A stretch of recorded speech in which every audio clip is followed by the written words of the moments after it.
aussi remercier tous tes élus qui se battent avec toi à Stein, et je suis allé vous voir en conseil municipal, j'ai vu à quel point c'était pas facile, parce qu'en face ils sont toujours de très mauvaise foi, mais j'ai vu aussi à quel point vous faisiez ça avec courage, avec conviction, et moi j'ai vu beaucoup de promesses dans vos interventions. Et puis je suis très content d'être là parce que quand je vous vois tous, je me revois 6 ans en arrière, au moment où avec Thierry Ménien, on s'apprêtait à partir à l'assaut d'une forteresse imprenable qui était la ville du Blanc-Ménil. Vous la connaissez, la ville du Blanc-Ménil? Vous connaissez un peu son histoire, c'est 80 ans de communisme. C'est une ville où à toutes les élections, quelle que fût d'ailleurs la nature de l'élection, une cantonale, une municipale, une législative, à toutes les élections, c'était systématiquement le Parti communiste qui l'emportait. Ça vous rappelle quelque chose? Et il y a des gens un peu fous, un peu bizarres, qui se sont dit, ça s'est toujours passé comme ça, mais cette fois-là, ça ne se passera pas comme ça. Parce qu'on a la conviction que ça ne se passera pas comme ça. Et moi, c'est ça que je reconnais en vous. C'est cette espèce de foi qu'on avait il y a 6 ans et qui a fini par payer. Et qui a fini par faire en sorte que la ville du Blanc-Ménil, qui a été captive du Parti communiste, s'est finalement libérée par une poignée d'individus de plus en plus nombreux, mais qui n'ont jamais cessé d'y croire et qui savaient que c'était eux qui avaient raison. Parce qu'ils savaient qu'ils allaient finir par l'emporter. Et vous savez, moi j'aime beaucoup le titre de ton association, Stein pour tous. Parce qu'une ville, c'est vraiment ça. Une ville, ça doit être vraiment la propriété de tous ses habitants, et pas la propriété de quelques-uns. Et moi je sais qu'ici, à Stein, comme jadis au Blanc-Ménil, le Parti communiste avait fini par s'accaparer la ville. Moi je me souviens même quand j'étais gamin, il y avait une banderole sur la grande avenue du Blanc-Ménil où il y avait marqué « La ville du Blanc-Ménil fête son 5 millième adhérent du Parti communiste ». Comme s'il y avait une confusion entre la ville et le Parti communiste. Dans les dictatures communistes, on parle du Parti-État. Mais là, c'était le Parti commune, si vous voulez. Il n'y avait pas de distinction entre le parti et la ville. J'ai l'impression que c'est un peu la même chose ici. Où quand on a sa carte, on a son logement, on a sa place en crèche, on a son stationnement handicapé, on a tout ce qu'on demande. Mais quand on n'a pas sa carte, on a les salles pour se réunir. Mais quand on n'a pas sa carte, on vous dit, écoutez monsieur ou madame, vous repasserez plus tard, là il n'y a rien pour vous. C'est pas comme ça que ça se passe ici? C'est comme ça que ça se passe. C'est pareil, ça me rappelle beaucoup. Et vous savez, moi j'ai la conviction que, parce que tout ce que tu as dit, je m'y retrouve énormément. Dans les marchands de sommeil par exemple. Vous savez, c'est un combat qui doit gagner toute la Seine-Saint-Denis. Mais vous faites aucune illusion. Parce que le Parti communiste, et M. Taïbi, il ne fera rien contre les marchands de sommeil.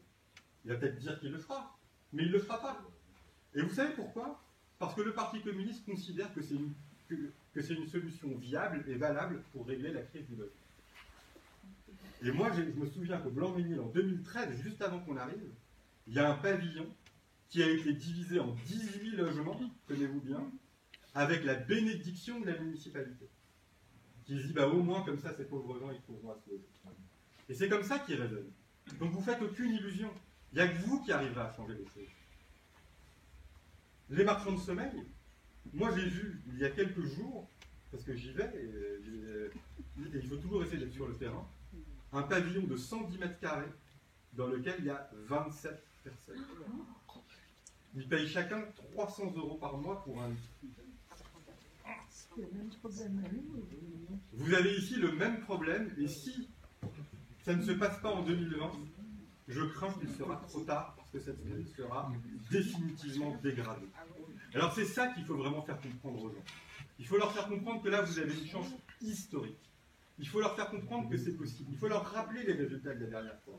Il faut leur rappeler que vous n'êtes pas passé loin. Parce que vous savez, dans la tête des gens, ils disent, mais c'est la fatalité. Ici, c'est toujours le Parti communiste. Ben non, la dernière fois, ça a failli changer. Et cette fois-là, il faut que ça change à nouveau. Moi, je me souviens qu'en 2008, on avait perdu. Pareil. On avait perdu à 45 voix près. 43 parce que le Conseil d'État nous en avait rendu 2. Et donc on a rappelé pendant toute la campagne électorale de 2014 que la dernière fois on n'était pas passé loin. Et que donc c'est possible. Il faut qu'il y en ait quelques-uns qui sortent de chez eux pour aller voter pour dire maintenant ça suffit, pour que ça bascule. Et donc, ne soyez absolument pas aspirés par la spirale de la fatalité. Il faut que les gens se disent c'est possible. Et puis moi je suis content d'être ici parce que ici on est à Stains et que les Stanois ils savent ce que c'est que la vérité de leur ville et de leur banlieue. Ils connaissent l'état de la catastrophe. Ils commencent à y comprendre. Ils connaissent l'ampleur des dégâts. Parce que vous savez, quand vous écoutez les gens qui ne vivent pas ici, qui disent « Ah, mais la banlieue, c'est formidable, alors qu'ils n'ont jamais mis les pieds en banlieue », et bien ceux-là, vous savez qu'ils racontent des bêtises. Et vous savez que c'est surtout pas cela qu'il faut écouter. Et vous connaissez la réalité des choses. Et moi, j'ai beaucoup aimé ce que tu as dit sur la diversité et sur la mixité. Parce que, évidemment, aujourd'hui, dire des choses simples, comme dire « La France, c'est un vieux pays, c'est pas une page blanche, et quand on arrive en France, on n'impose pas son mode de vie ou sa culture, mais on accepte les 2000 ans de l'histoire de France », rien que de dire ça, aujourd'hui, les gens ne l'entendent plus. Mais ici, on l'entend. Parce qu'ici, on sait que c'est la vérité. Ici, on sait que ce n'est pas des propos racistes ou xénophobes. C'est simplement des propos qui permettent à chacun, même à Stains, même en Seine-Saint-Denis, de savoir qu'il est toujours en France. Et moi, ce que j'aimerais vous dire, c'est n'ayez pas peur de ce que vous pensez. N'ayez pas peur de dire les choses. N'écoutez pas ceux qui vous disent c'est pas bien de dire ça, c'est pas bien de penser ça. N'écoutez pas ces médias qui vous disent surtout ne dites pas ça parce que sinon vous êtes des fascistes, des racistes. Ayez vos convictions chevillées au corps parce que vous avez raison de les penser.